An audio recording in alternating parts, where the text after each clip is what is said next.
தொடு சிகிச்சைன்றது மட்டும் இல்லையா, பார்வையினாலே கூட நல்லா ஆகும். ஒரு மனிதனுடைய பார்வையினாலே கூட. ஆமாம், துரதிருஷ்டன், தூரத்தை பார்க்குறவன், திருஷ்டன் எண்ணத்தால் கூட நல்லா ஆகும். பார்க்கறதுனால தான் கூட இல்லை, பார்க்கறது கூட விஷுவலைஸ் ஆகுது, பார்க்க கூட வேணாம், எண்ணத்தாலே கூட நல்லா ஆகும்.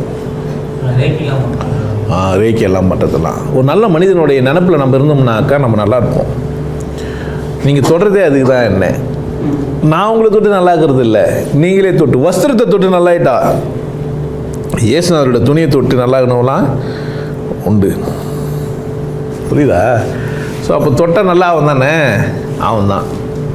பரஞ்சோதி மகான் மாட்டுக்கறி பிரியாணி கொடுத்துட்டு தியானம் பண்ண சொல்லிட்டு காலை தூக்கி தள்ள நெத்தில வைப்பார், ஏந்துக்கும். அப்படி ஏந்துச்சு. இது மாதிரி ஒரு நிறைய பேர் இருக்கிறாங்க, மாட்டுக்கறி பிரியாணி சாப்பிட்டு பரஞ்சோதி மகானுடைய கால் தொட்டு நெற்றிக்கண் விழிப்படைந்தவர்கள். உடல் ரீதியான ஞானம், அது பேர் உடல் ரீதியான ஞானம். மன ரீதியான ஞானம் யார் கொண்டு வரணும்னா நீங்கள் தான்.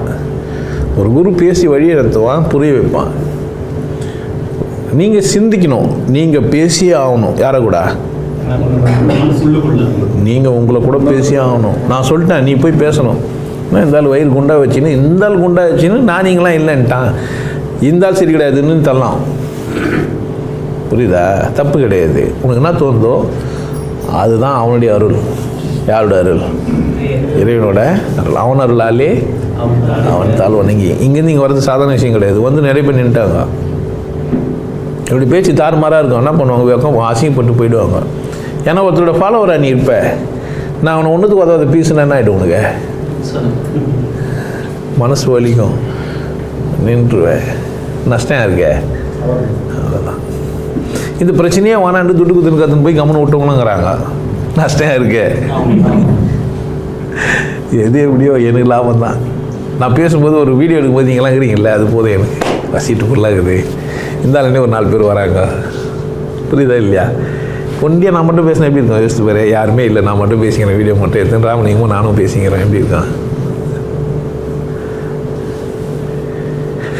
கிட்டத்தட்ட 1000 வீடியோவில் 500 வீடியோ யாருமே இல்லை, 4-5 பேர் தான் இருந்திருப்பாங்க.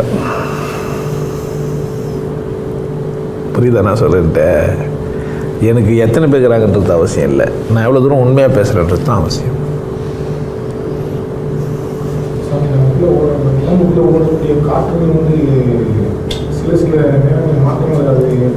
ஆமாங்க, அது கணக்கே போட்டு சொல்கிறாங்க. வெள்ளி வெண்திங்கள் புதன் ஒரு பக்கம் ஓடுது, ஞாயிறு செவ்வாய் சனி இன்னொரு பக்கம் ஓடுது, வேலைக்கிழமை வளர்ப்பில் ஒரு பக்கம் ஓடுது, விதைப்பள்ளி ஒரு பக்கம் ஓடுது, திருமந்தத்தில். அதெல்லாம் ஆராய்ச்சி பண்ணி சொல்லிடுறாங்க. ஓடுற காற்றை 10 பிரிச்சுட்டு உள்ளே போகிறது ஒன்று, வெளியே உள்ளே போய் பிரிக்கிறது ஒன்றுன்னு 10 பேர் வச்சுக்கிறாங்க. அது எந்தெந்த நாடியில் போய் என்னென்ன வேலை செய்யுதுன்னு 10 நாடி வச்சுக்கிறாங்க. இந்த மாதிரி நிறைய பிரித்து ஆராய்ச்சி பண்ணி நிறைய சொல்லிடுறாங்க. இப்போ நம்ம ஞான விட்டியான் படிக்கிறதெல்லாம் அப்படி தான். என்னங்க வச்சுருக்கீங்களா?